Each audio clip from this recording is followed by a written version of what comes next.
Magandang umaga po sa inyong lahat. This is Cha Raymar Flores po, ang inyong licensed broker po. So nandito naman po tayo ngayon sa Centrina, Alaminos po, located po sa barangay San Benito, Alaminos, Laguna. So mag-a-update po tayo with regards sa project na to as well as yung mga model houses po natin. So lahat ng model house po. So, first model po ay si Avina po. Si Avina po ay single attached na bahay na merong sariling parking, 3 bedrooms at saka 2 toilet and bath po. So, mapapansin nyo ang design po natin ay more on brown, gray, and dusty white na kulay po ano. So, modern design po yung mga bahay na ino-offer natin dito. At saka si Avina po yung pinaka, maliit namin sa lahat ng houses na available po namin. So, silipin po natin yung Avina po. So, ang ganda ng ano 'no, ang ganda ng facade ng bahay po na 'to. So, first is yung door natin ay solid panel door po 'yan. Actually, sa lahat ng bahay naman po ay solid panel door. So, ito yung model unit ng Avina 'no. So, high ceiling po yung, model po na 'to. So, ito yung pinaka-highlight niya. So, napakaganda po lalo na po at kung malagyan niyo ito ng chandelier, para po mas, sosyal po yung dating. So, 3 bedroom po ito, yung first room po natin ay nasa ground floor. Model unit lang po ito 'no, so in-upgrade lang yung or iniba lang yung kulay ng wall dito pero dusty white po siya supposedly. Yung tiles natin sa ground floor ay same na po sa actual turnover. So ito kasya po sa dining, yung 4 seats po ano. So yung kitchen area natin ay ganyan lang po siya. May cabinets na rin pero yung, overhead cabinets ay hindi kasama. Dito naman sa CR ay actual turnover except yung lights in-upgrade at saka yung salamin hindi po siya kasama, ayan. So napakaganda ng bahay na 'to. Small but, napaka-elegant tingnan. So ito naman yung, service area natin. Actually, yung, kitchen natin since na saktuhan lang po yung kitchen natin kasi pang condo type siya 'no, yung size ng kitchen natin ay puwede nating, instead na dun yung kitchen sa loob ay puwedeng dito sa likod na part, para mas mahaba yung magiging kitchen niyo. So meron pa siyang mga space 'no, dito sa gilid. Ayan, ito yung parking area natin. Actual turnover din yung parking natin. So, naka-rough cement po siya kapag ito turnover. So, yung sa hagdan naman natin ay buhos po yan no, mula ground floor up to second floor. So, let's go up. Ayan.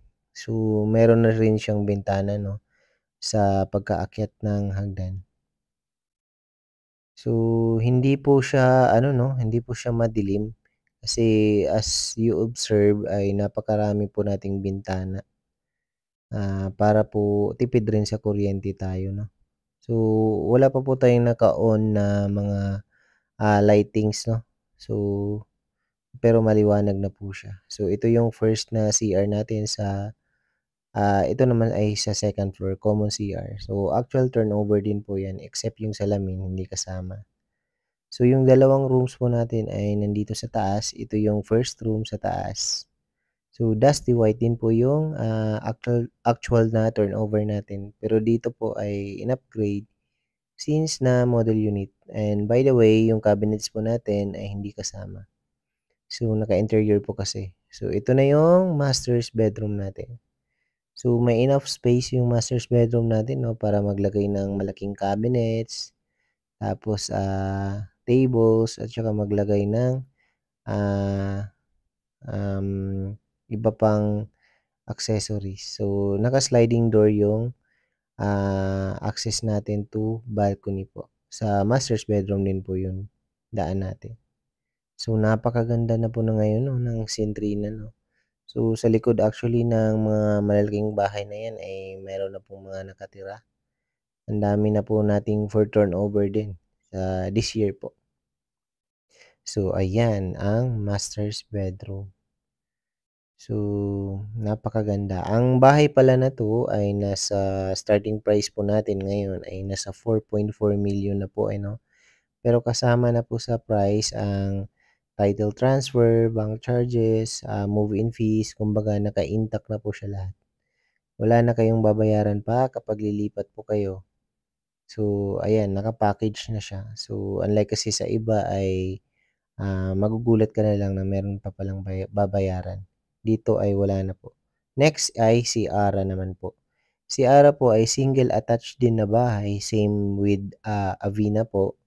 Pero mas malaki po yung, floor area nito. Si Avina kasi ay 85 square meters. Ito naman ay, 95 square meters yung floor area niya. So, pareho po silang, 89 square meters yung minimum lot area. Ang kinaibahan lang ay 3 bedrooms po itong ARA, tapos meron pang family area. Mas malaki po kasi yung floor area nito. So, ito yung pinaka-facade ng, property 'no. So, yan yung rough cement na, parking area natin. So, again yung door natin ay solid panel door po. So, model unit po ito ng ARA. So, ang tiles po ay actual turnover, yung mga gamit ay hindi kasama, pero livable na po siya. Ito naman yung extension ng living area, pero ito po ay family area po yung tawag niya. So, naka-sliding door 'no, with access dun sa extra lot mo sa gilid. So, ito naman ang magiging, area para sa toilet and bath sa ground floor po. Common toilet po ito. So, hindi kasama yung, mirror at saka yung, lights po natin naka-upgrade, pero the rest po ay kasama. So, yung kitchen nito ay almost, same size lang po actually ng Avina 'no. So, pang condo type yung size ng kitchen po natin.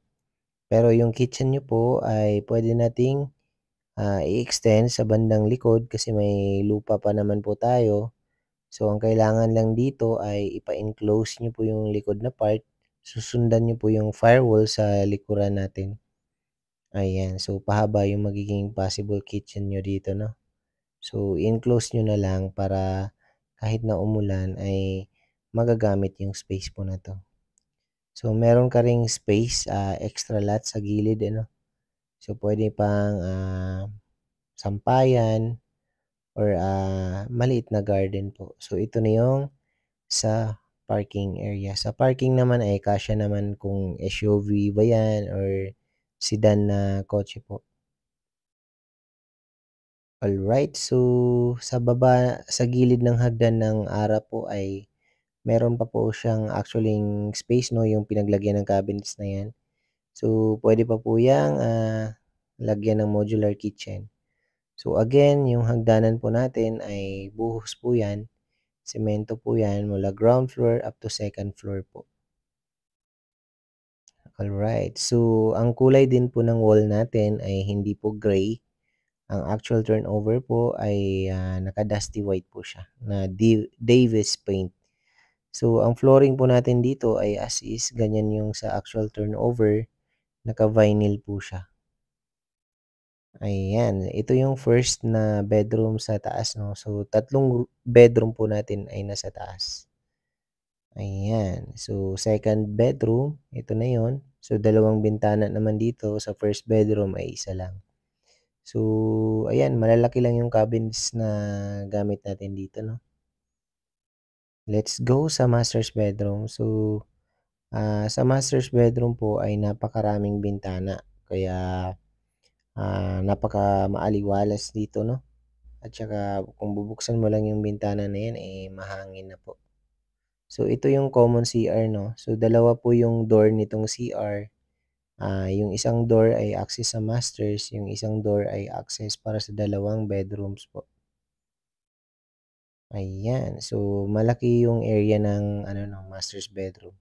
So, talagang makapaglagay ka ng marami pang gamit. So, ito yung, common, ay actually hindi siya common, access lang only sa master's bedroom. Ito yung balcony. Ayan.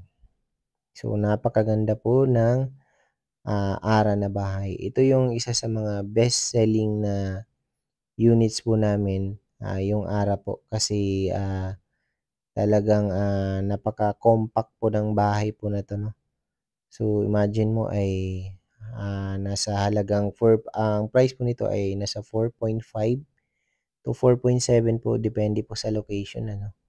So, kung gusto niyo po malaman yung monthly nito ay mag-message lamang po kayo para mabigyan po kayo ng breakdown po, yung talagang detailed na breakdown ng price po. So, again yung price po natin ay, nandun na po lahat. So, next ay si Raya.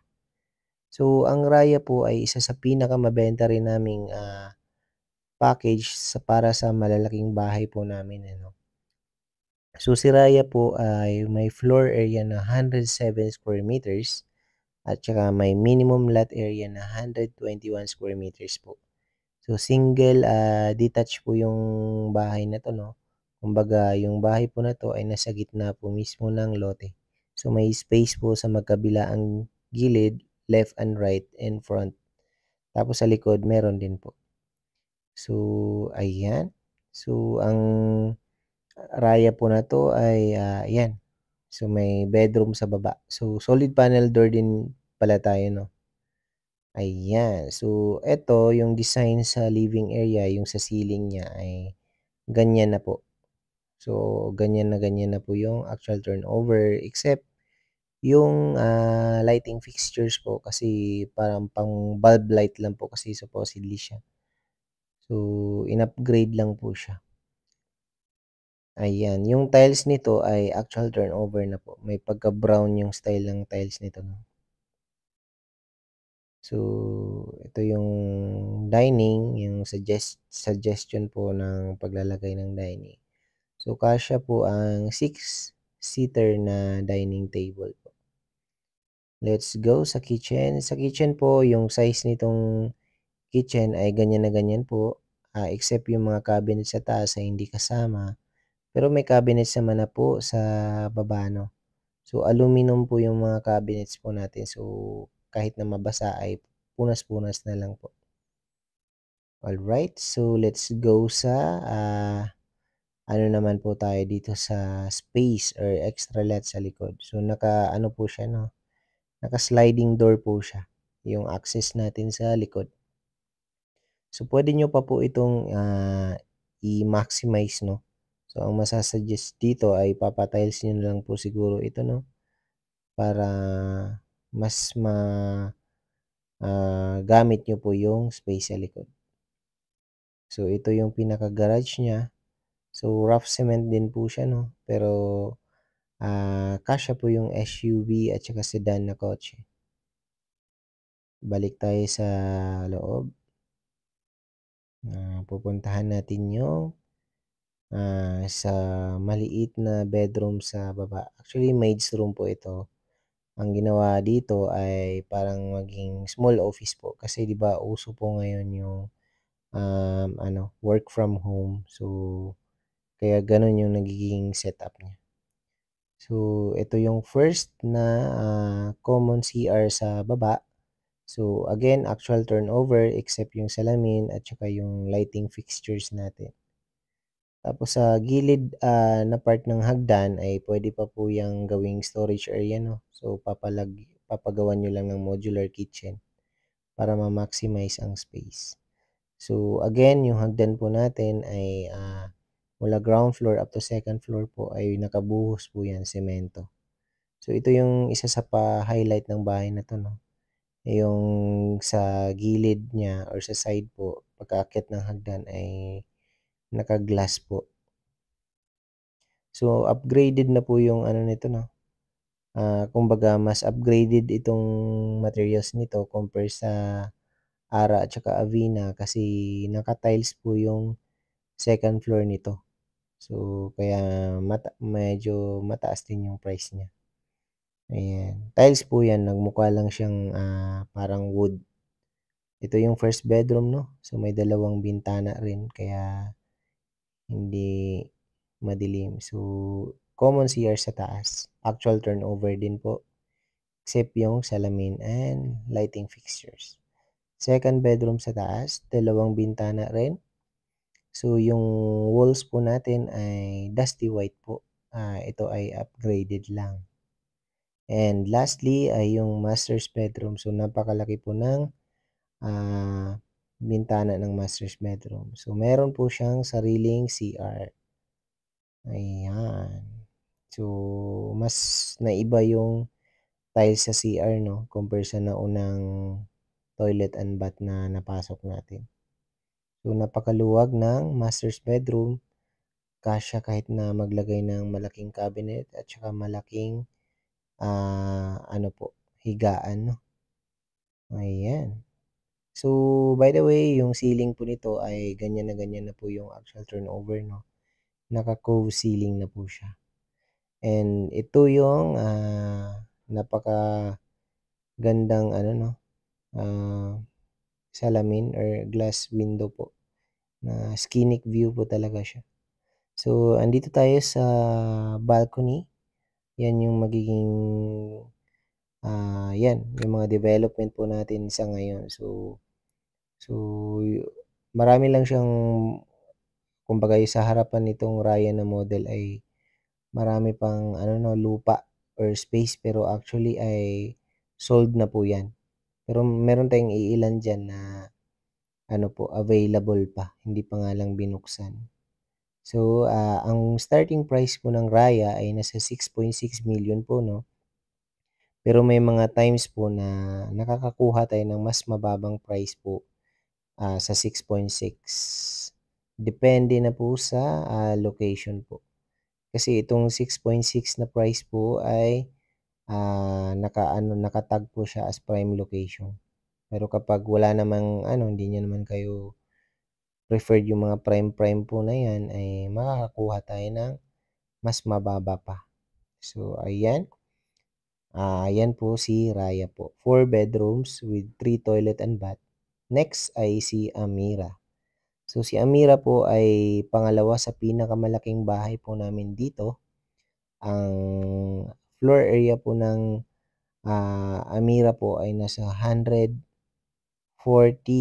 mahigit po ang, floor area niya. So ang lote niya naman po ay same with, Raya na 121 square meters po.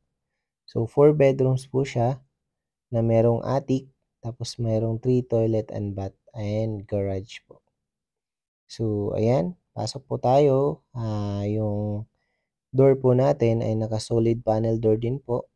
Tapos yung tiles po niya ay same with Raya na may pagka-brown yung style. Yan yung ceiling natin ay ganyan na rin po yung turnover, naka-design na po siya tapos parang may mga butas po for pin lights. Ito yung dining natin. So kasya po ang 8-seater, 8 nga ba? 6-seater, sorry. 6-seater na dining po. Ayan. So medyo malalaki lang yung ibang gamit na nakalagay 'no. So, ito yung sa common CR sa baba. Ito yung, kitchen naman natin. Yung kitchen po ay almost same lang po ng size ng Raya 'no. So, aluminum din po yung cabinets natin sa under counter po. Yung cabinets po sa overhead ay hindi po siya kasama. Alright. So, let's go sa, lot sa likod na part. So, naka-sliding din po siya 'no, yung access dito.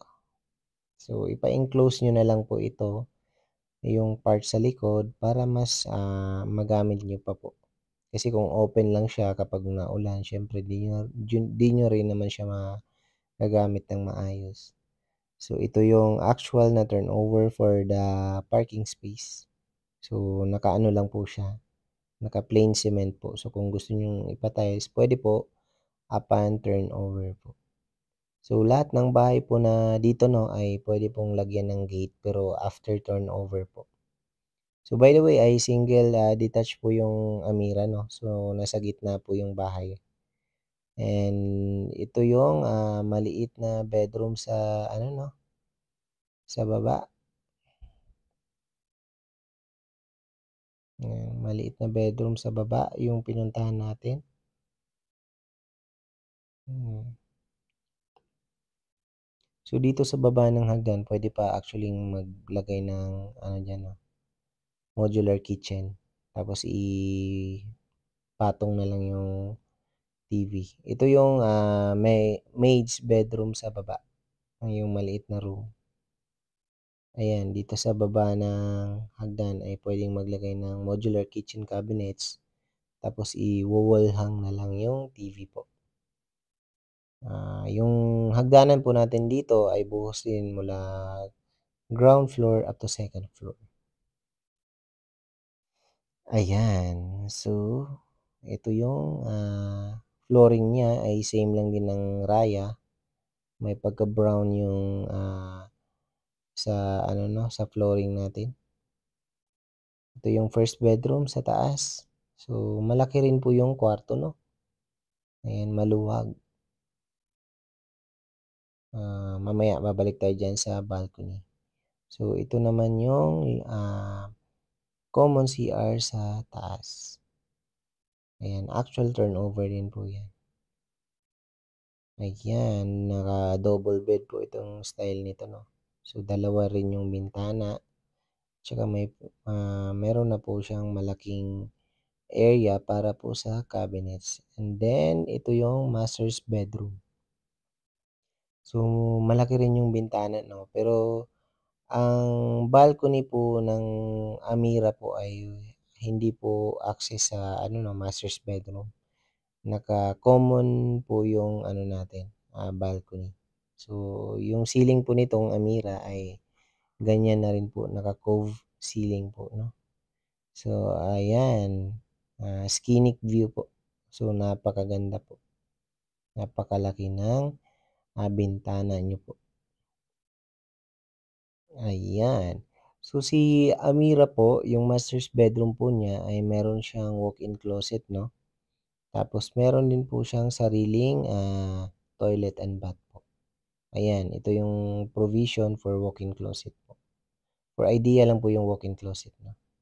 So, mas malaki po yung CR nito compare po sa, Raya po na, CR po sa master's bedroom. Alright, so dun tayo sa common na balcony po. So, accessible siya 'no, sa lahat po. Ayan, naka-sliding door din po siya. Maliit lang yung balcony nito pero puwede naman palakihan, sa bandang right side po, kasi meron pa naman tayong extra lot 'no. Ayan, so marami na pong bahay po talaga 'no na nakatayo sa Centrina, Alaminos. So, mga ano na po, sold out na actually tayo 'no. So, may mga iilan na lang po tayong available. So, let's go naman sa pinaka-highlight sa Amira na bahay, which is yung attic po. So, parang naging 3 floors po yung bahay po na 'to. So, vinyl lang po yung flooring dito 'no, sa attic natin.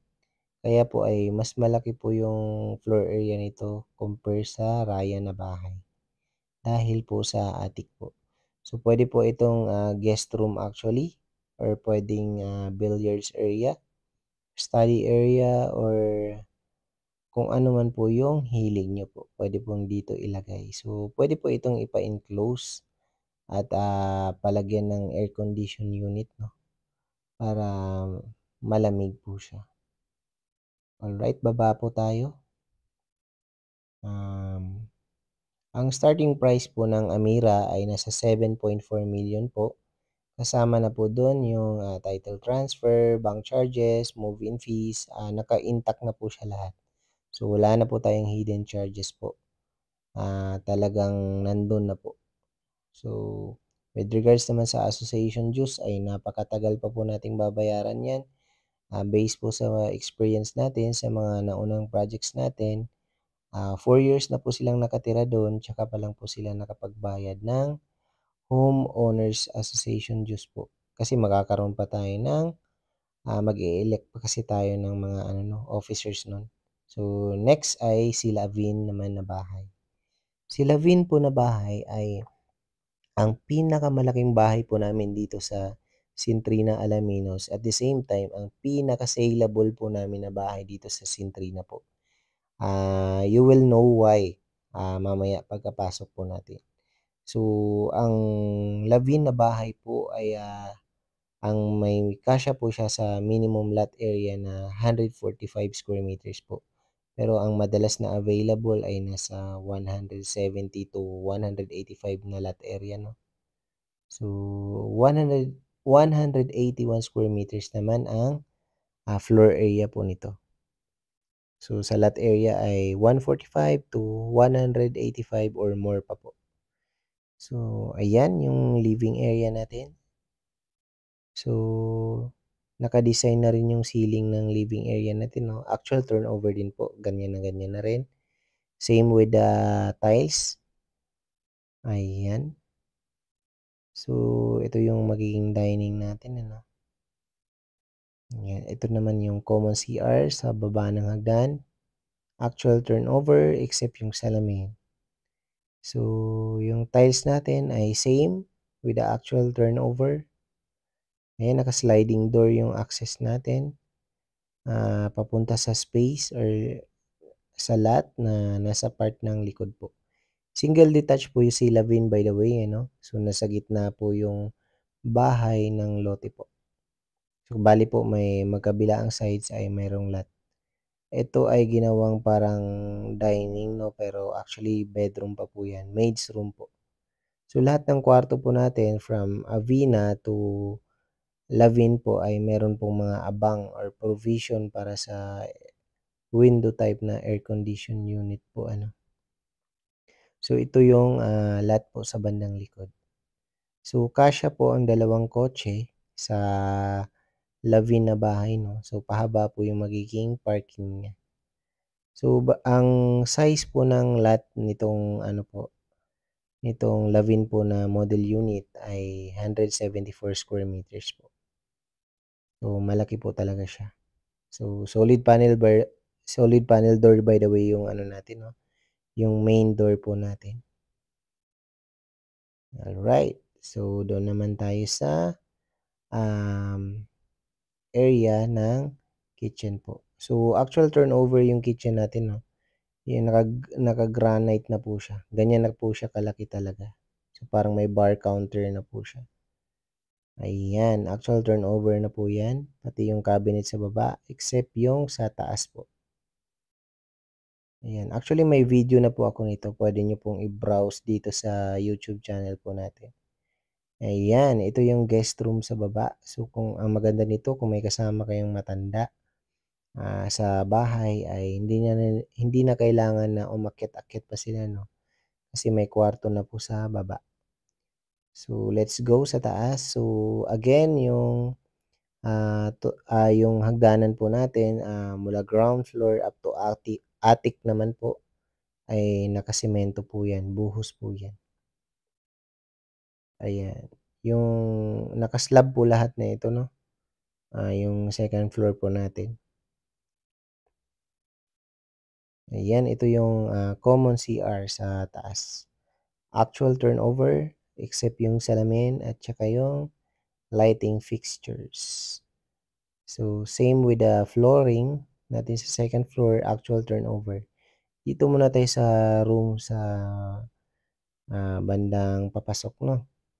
So, napakalaki rin ng kwarto po na 'to. Ayan, so kasyang-kasya yung malaking cabinets din ano. So, dalawa rin yung bintana niya. So, ito yung hallway, dinaanan natin yung isang bedroom kanina which is this one. Ito yung second room sa taas. So, 5 bedrooms po lahat all in all 'no, yung Lavin po na bahay. So, ito yung master's bedroom. So, napakalaki po ng kwarto po na 'to 'no. Mas malaki po talaga ito sa Amira na bahay. Ayan, so naka-scenic view din po yung, size ng ano natin, eh, 'no, bintana. So, talagang ang laki ng bintana. Wala pa po tayong ilaw nito 'no. So, ito yung CR. So, ito yung may pinakamalaking CR po sa lahat ng, ah, master's bedroom na merong sariling CR 'no. Tapos iba rin yung may design na rin yung sa ano niya 'no, sa parang accent, may accent na yung ano niya, wall niya. So ito yung walk-in closet ng Lavin na bahay po. Alright, so this is the master's bedroom tapos may portion po na medyo mataas yung ceiling 'no, dito sa malapit sa bintana.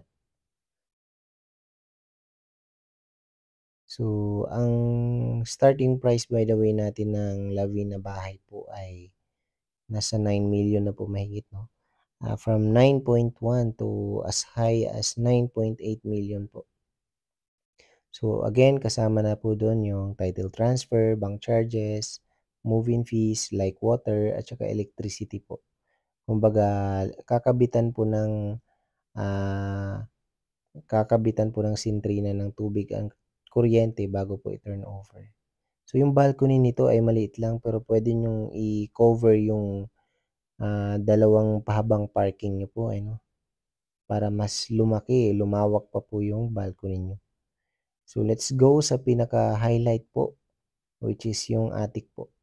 So si Amira ay may attic din pero ito po ay mas malaki po yung attic nito compare sa Amira po. So isang malaking kwarto po ito or di kaya, bonding area or family area po ang magiging setup po nito.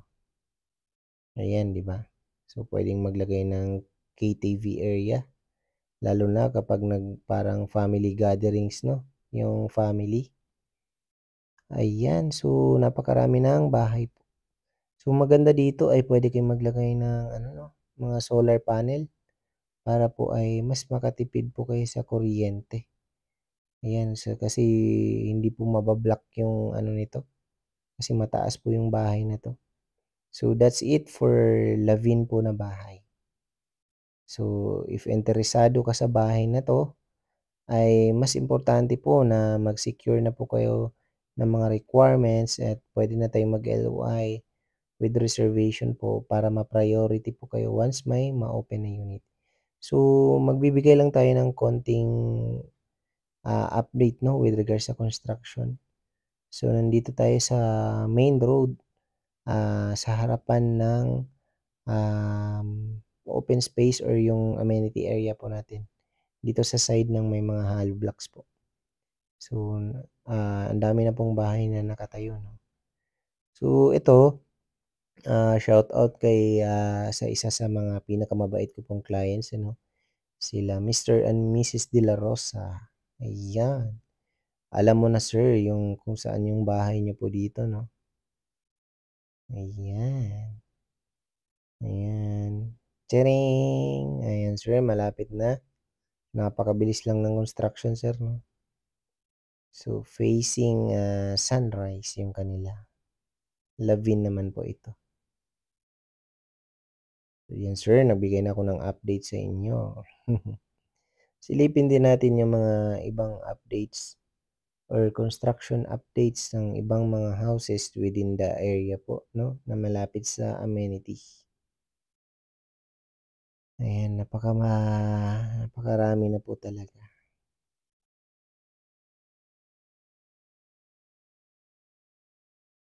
Hmm.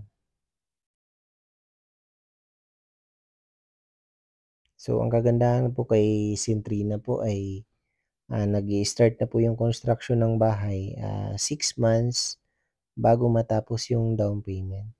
Ito naman yung consolidated na bahay ng isang client po namin 'no, na Lavin din po, na combined lot. Ayan.